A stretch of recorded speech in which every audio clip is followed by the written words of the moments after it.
not the best idea for me right now to be hanging my head out a cold door.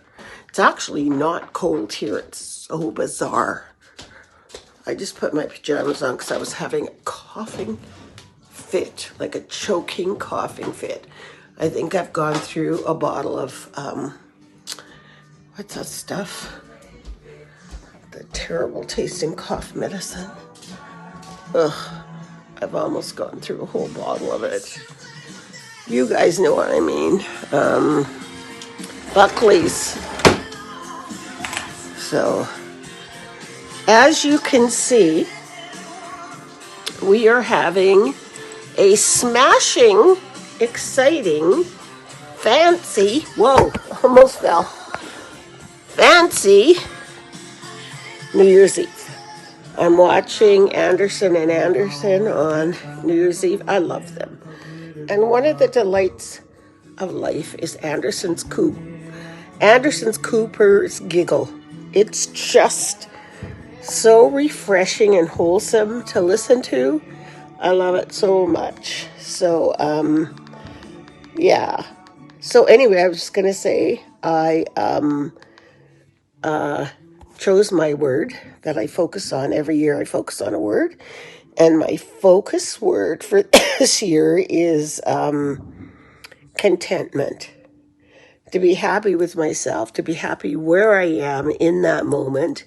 And so that, there'll be no more FOMO, like I feel like I'm missing out, not going here because I don't feel good and I miss all the fun. No, I am here. This is me. This is where I am. This is what life has to offer me. Be thankful that I'm here and I can feel every tickle in this throat, every tickle in my nose. Be grateful and thankful for where I am and who I'm with and who I get to surround my life with. And that's my focus word, contentment. And if I choke and cough, so be it. Things unfold the way they're supposed to. And we know shoot, next month this will be all done. And I'll be saying, you guys, remember when I had that terrible cold at Christmas? I won't even remember it. Do you know what I mean? I won't remember it. Oh, I didn't tell you guys. I can't smell anything. I put peppermint. Nope. They say the two things that will help trigger your olfactory brain nerves to kind of fire are peanut butter and peppermint. And peanut butter is a no-go around here because of bad allergies. So I have Japanese peppermint. Oh, it's over there. So every time I hold it, I'll just get the odd, oh, that's peppermint, and then it goes away. And like today, Richard was making these really good ribs for supper, and I could smell something. Like, I could smell something happening, like spices maybe, but it wasn't really, it wasn't your full-on smelly senses. It's really a neat kind of experience. Like, those beautiful oils I got, the eucalyptus and the lilac, and they're so potent. Nothing. I might as well be putting canola oil on my face. There's no smell. Nothing. And I'm like, okay, this is just freaking weird. Okay. Here's this isn't the Japanese one, or is it? Yeah, Japanese peppermint is a bit stronger than regular peppermint. I just went through all my oils that I have in my room there, and this one was there. So I think I should be able to smell a little bit. Like normally, there's no way. Okay. I can smell a teeny bit. It smells like toothpaste. Just no way normally could you stick potent peppermint essential oil up your nose like this without your eyes tearing.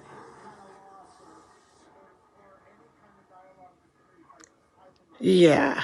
So it triggers, I guess, the brain to kind of remember or to I don't know. I've been sipping on Neocitrin too.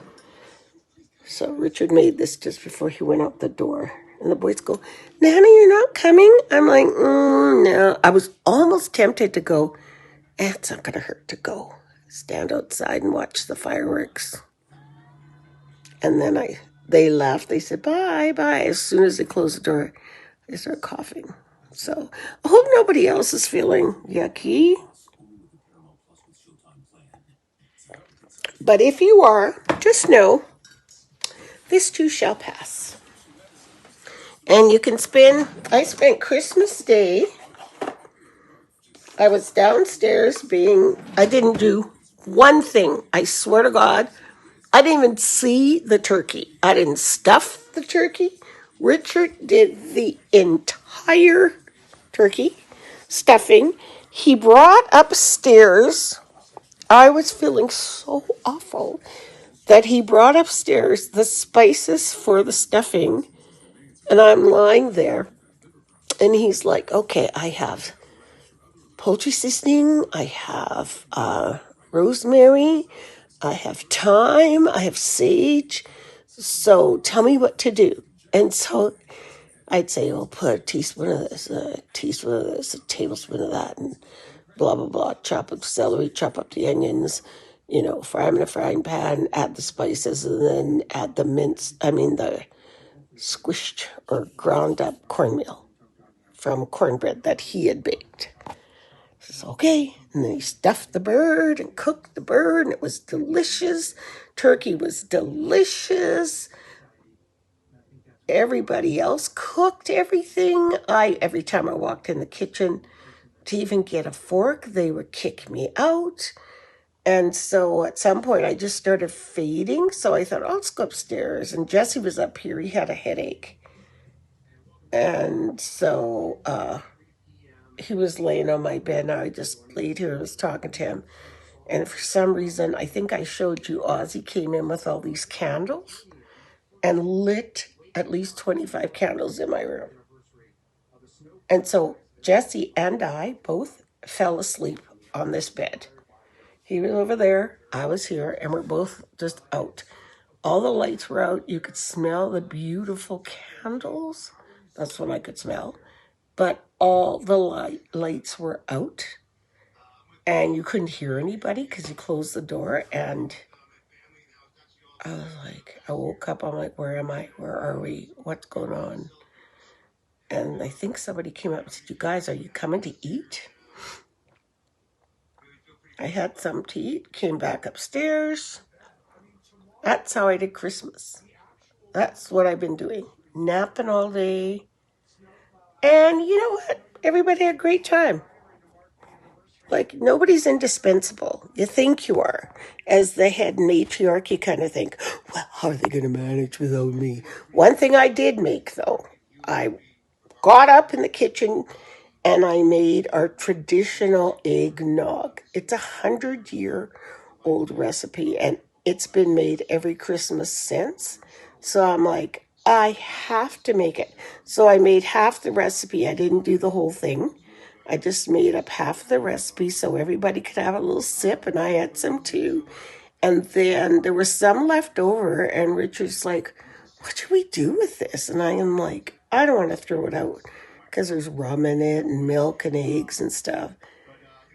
And then I said, bread pudding. So he went to the store and got some brioche bread, the French bread. It's as good as stale bread. And then, not brioche, French bread, like the long things, the logs. What are those called? They're not called brioche, but you guys know what I mean. A French loaf. So he went and picked one up, and then he broke it all up, and he says, what should I do? And I just said, pour all that eggnog on there.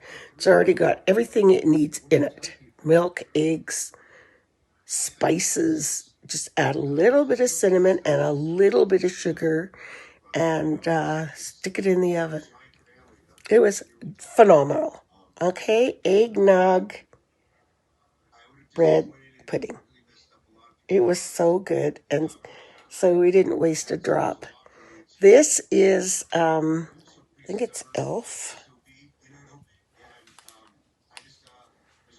What is this? Yes, it's e.l.f. and it's a chapstick, but it's tinted red, so it has a little, you can see on that thing, it's a little pinky hint of pink, but it's got menthol in it, and it feels really good when your lips are dry.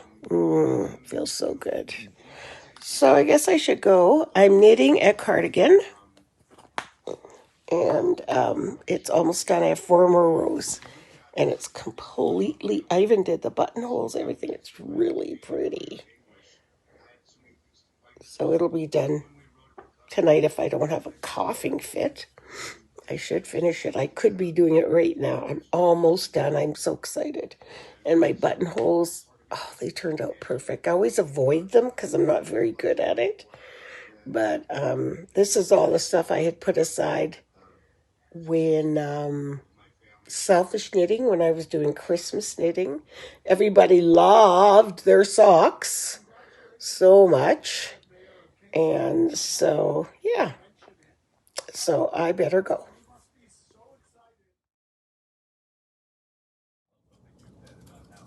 Hey, a couple days later, still sick. It's January 2nd. I woke up this morning at about 8. Every time I would cough, I got the worst pain in my head, which triggered a trigeminal attack. So yeah, that was fun. So I have an ice pack thing. I put that on my head, a rice pack around my neck, painkillers, and then I had something to eat because I was feeling a little nauseous. And I fell asleep, and I woke up at 2 p.m. So yeah, so I got up, got dressed, and here I is. I'm sitting downstairs for a change. Fire in this fireplace, and I found in my craft room a little jar that might hold the 25 things. If it doesn't, I have one just a tiny bit bigger, and I'll use that. I kind of want to save these things though, you know? I love them. I might put number 1, number 2 behind them. Do you know what I mean? Because I really like those. So I'm just going to pop them all in here. And I'm still feeling like, you know, that Advent calendar stage where, well, I don't want to use them because the Advent calendar is not over with yet. Now these ones are row counters, so I'm just going to put that aside for now. I don't know how many of those were in here. I don't think there were very many. And then I can, isn't that pretty? Where does it look at that? Well, they all fit in here. I've got 20 stitch holders, and then these 5 row counters, I believe they're called. See, with that little, I forget what that hook is called. So yeah, I want to find a different place to put those, and then I'm going to clean out. I'll show you the stitch holders I have at present. And believe you me, I use them. I think I told you before, Richard finds them all over the house. It's like, Monica. Look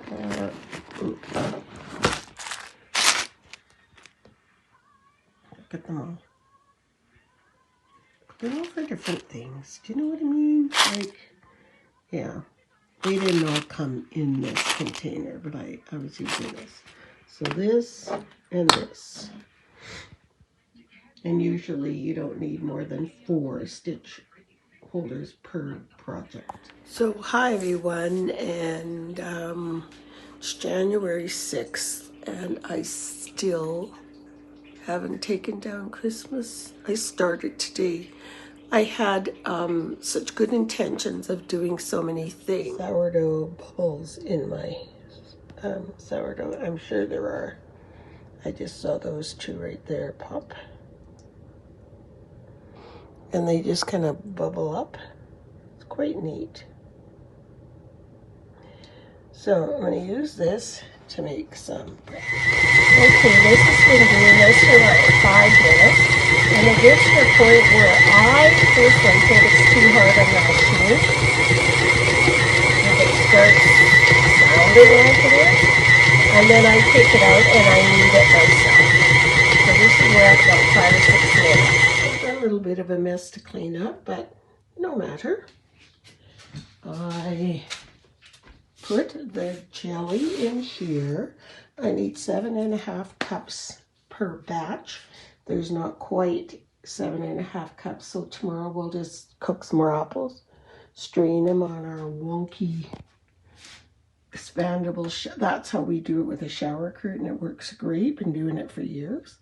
My dough has been kneaded lately, and I'm just about to put it in here.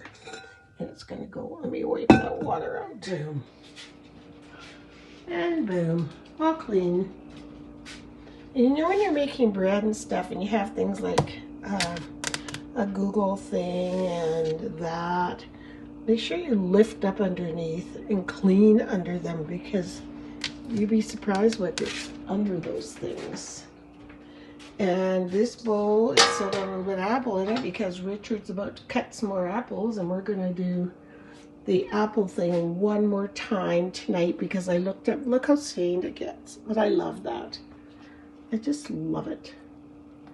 I have a couple of pillowcases up there. One my grandma embroidered, and I use it for this. And we always know when we go get the pillowcase which one it is because it's got the fruit stains on it. But anyway, I looked up the recipe for the apple jelly, and it only takes, what did I say? 5 cups? Yeah, 5 cups of juice, and I think I have about 6 in the fridge from that first batch. And so if we get 6 more, whatever. And then we are going to put them in Ziploc bags and freeze it. So I am done for the night, but Mr. Richard's going to carry on. And my bread is safe and sound out of the way in the oven to be handled and tackled tomorrow morning, and it will make the best. Wait until you see the bread loaves that makes.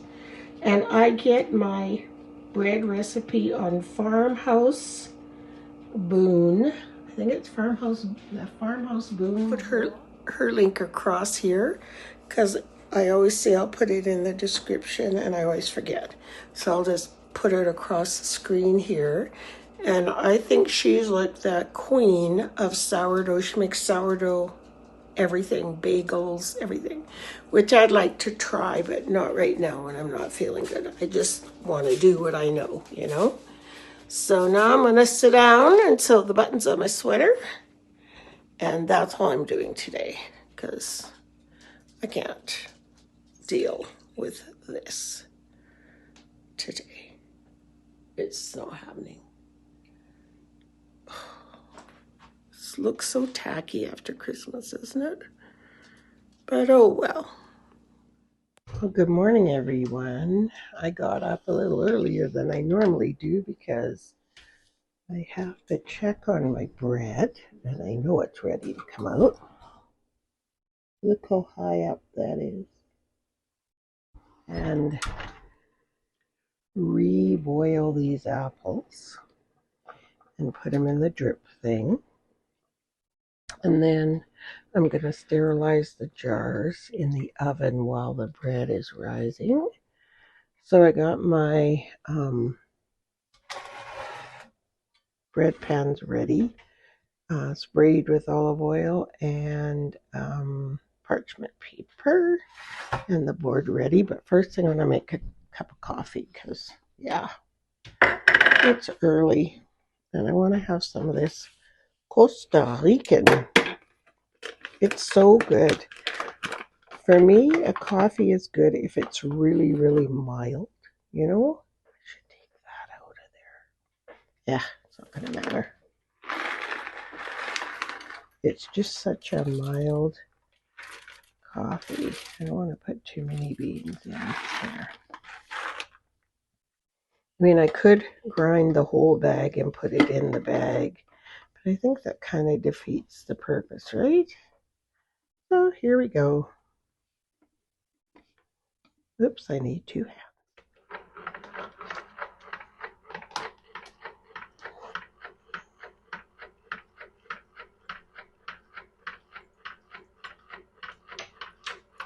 Okay. Let's get the bread out while we're...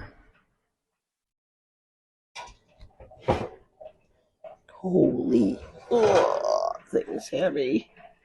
Look how high. I always am amazed how high it rises. And it's not even yeast.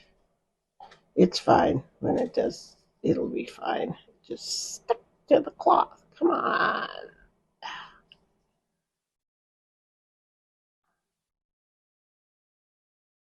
Come on. Usually doesn't do this. There. I'm just going to dump it out onto here. Might need some help from me. Shape my loaves. I'm just going to let them rest for a few minutes. I'll give them a light little cover like that. And it came out of the bowl relatively clean, didn't it? So I've just popping my jars in to sterilize. I just washed them all. And 250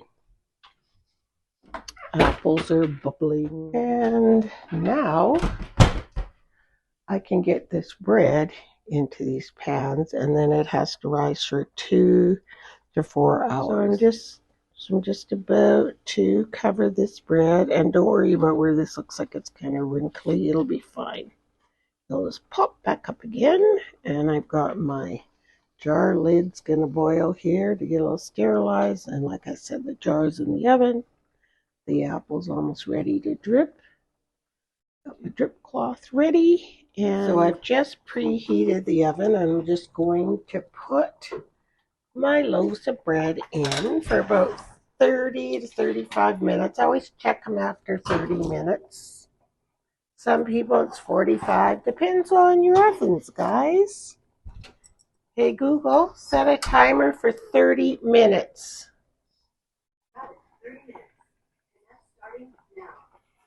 And in the meantime, I'm going to start making my jelly, which making jelly,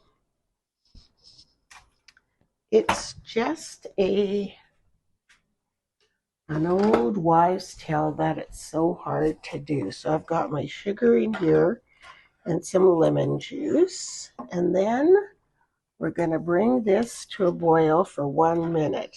Let me stir this up really well. So my ladle, my jar magnet-y thing, and everything that I use to help with my jelly is all being boiled. And that reminds me, I need my funnel because I really love, excuse me, I love to keep the outside of the jars really clean. So everything I need is simmering away in that pot. Then we just have to wait for this to come to a boil. It's just the juice, 5 cups of that juice. You saw me drip, drip, drip.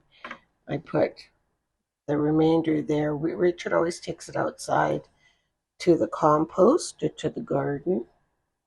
And the remaining juice, I had double the amount, so I'm not making that much jelly, is in these 2 containers. And I'll put them in a bag and label it apple. I can't call it apple juice. apple juice for jelly. Okay, I don't know why I'm so tired. I might have to take a little nappy poo before we go out. So I've got my bread in the oven. The jelly will be done by the time the bread is done.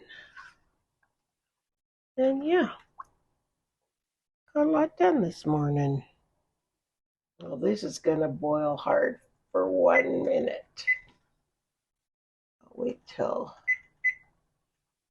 it starts to boil hard. It's already gelling. I can feel it on the sides of the pan.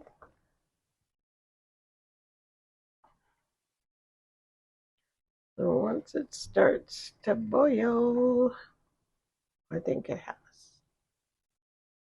But I say boil hard, meaning you can't stir the boil out.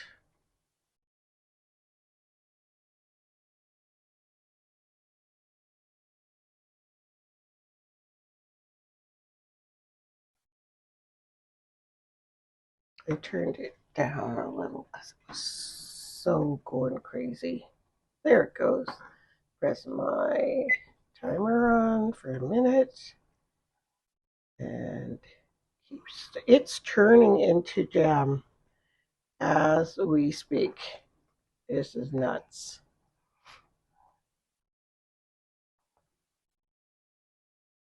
And that's all there is to making jelly, folks. That's it. So you can, if you think it's overwhelming to make cook the apples, drip the apples, make the juice, then boil the juice, all that in one day, you can just make the juice and let it drip. It works. This is how I make my grape jelly as well. Just make the juice ahead of time, freeze it, and then when you feel like you need jelly or you're running out of jelly, just thaw it out and add your sugar, your soda, and in like 5 minutes you have jelly. So that's 1 minute. Didn't seem to boil that hard to me. I don't know. I'm gonna let it boil a little more, a little higher, just in case. And I always have everything all ready, like that's for the pot to sit on. The jars are there. There's a cloth to wipe the jars, all my lids, everything within reach of each other, because working with sugars and jellies is very, very dangerous. It's very, very hot. So if there's any kids watching this, do not do this without your parents. There's a nice little rolling boil. There we go.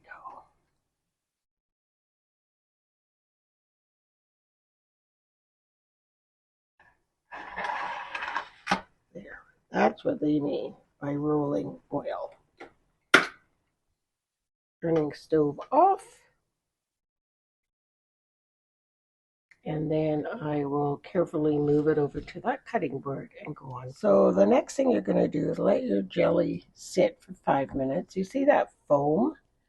And during that 5 minutes, we're going to skim this foam off the top because we don't want this. And I always have a little dish beside and I put it in there.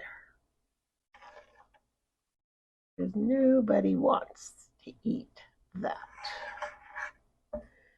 And it's more aesthetic than anything.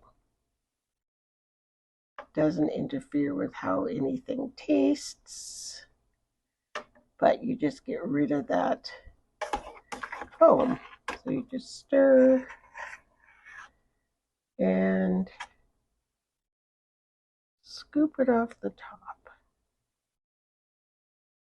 You want a nice clear jelly. Oh, another way to get a really clear jelly, when your apples are dripping into the bowl and they start dripping, try not to squeeze the bag to get more juice unless you only need like a half a cup more or something. Because when you're squeezing the bag, then you're getting pulp into your jellies. And nobody wants that. Then it's not as clear. It'll have more of a, smoky, cloudy looking jelly. Which again, aesthetics. It does not matter. There, I'm just about done with all the foam. So bread's done. It's hollow. I hit it too hard on the top to make sure, because it seemed light to me, but it's not. And it's cooked on the bottom really well. The nice loaves, 2 loaves of sourdough bread. Remember the one I said don't worry about? Just fine. And then there's all my jelly. And to show you what I mean about clarity, you want to be able to see through the jelly. Isn't that nice? Oh yeah. That's what I call a busy little morning. So now I'm going to make myself another cup of coffee. Richard can clean that. It's not that much. And call it a day. And this has to go in the freezer outside. Yeah. Pretty good, hey? And it's not that much of a mess in here, just the sink. That's it. I'm tired. I'm going to end the vlog here for now. And I just wanted to let you know, Christmas has arrived. Not Christmas. Winter has finally reared its ugly head. It snowed. Let me see if you guys can see. Yeah, see, we had our first major snowfall. Stay. Our first major snowfall today. And it's cold. It's minus, I don't know, 15 or 16 or minus too damn cold. And I had to go to the doctor this morning, and right in the middle of the first snowfall, so you can imagine what the roads were like, and more imagine what the drivers are like on the first snowfall, because the roads haven't been plowed, and and this isn't even that bad, but still, we know winter's here to stay. Thanks everyone for watching this crazy busy vlog, and I also want to thank you all for hanging with me during Vlogmas. I really enjoyed talking to you every single day and sharing all of my advent calendars with you. So I hope everybody stays well in this winter season. Everybody's been having really weird, wild weather, but stay cozy, stay close to each other, and I'll see you all very soon. Bye.